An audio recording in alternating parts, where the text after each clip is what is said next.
The training for the that these people have been trained on is encompassing different modules. I'll just mention a few. It looks into HIV, tuberculosis, sexually transmitted infections, and malaria. But what we are looking more into is the human rights sensitization to officials so that they are sensitized into different vulnerable groups, access the information on these different types of diseases. They also access treatment, hence it's working on the United Nations goals 95, 95, 95. The training that they are doing will assist them as officials in their own capacity as officials and disseminating the information to other officials. They are officials who take care of inmates, so it will also capacitate them to ensure that inmates are capacitated in terms of the diseases that I have mentioned. So it is two-dimensional.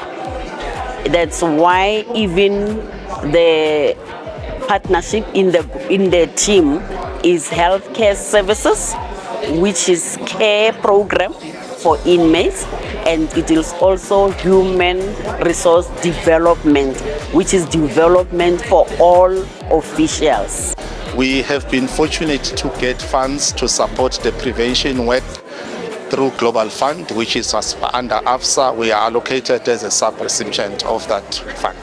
So our work is around coordination of prevention work. As you will understand, the work of the South African National AIDS Council is to coordinate prevention of HIV, TB and STIs.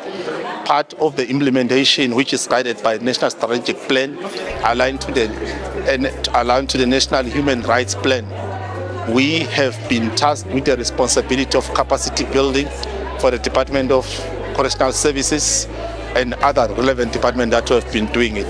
For the Department of Correctional Services, we have been providing capacity building training to officials on a total number of 2,500 across all the regions. Today, what we are here to do is to support the master trainers that we have trained initially when we started with the program, with regard to coaching and mentoring, so that the program becomes sustainable.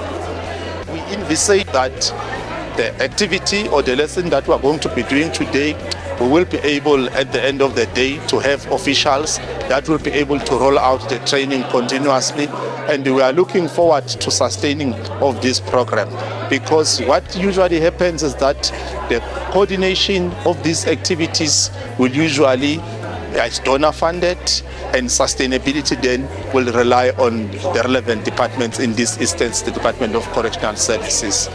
This group is as diverse like the previous group, because now we've got HRD practitioners who are responsible to impart knowledge to officials.